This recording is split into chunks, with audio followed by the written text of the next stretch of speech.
ஆடி அமாவாசை அன்று மறந்தும் கூட இந்த ஒரு பொருளை மட்டும் வாங்கிவிடாதீர்கள். பொதுவாகவே அமாவாசை என்றாலே நாம் மிகவும் கவனமாக இருக்க வேண்டிய ஒரு நாள். அமாவாசையில் நிறைய அசம்பாவிதம் ஏற்படும்.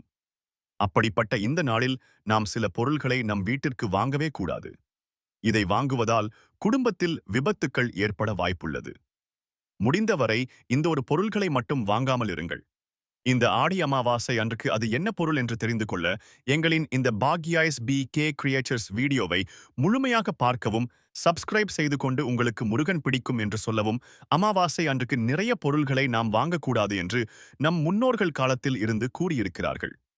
முக்கியமாக கோதுமையை மட்டும் இந்த நாளில் வாங்கவே கூடாது. முழு கோதுமை இல்லை, கோதுமை மாவு எதுவாக இருந்தாலும் சரி, இந்த ஆடி அமாவாசை அன்று இதை வாங்கவே கூடாது. அதேபோல் முடிந்தவரை கோதுமையில் வரும் பொருள்களை வைத்து சமைப்பதையும் அன்றைய நாளில் தவிர்ப்பது நல்லது. இதுபோல் பல சுவாரஸ்ய தகவல்களை தெரிந்து கொள்ள எங்கள் சேனலை சப்ஸ்கிரைப் செய்து கொள்ளுங்கள்.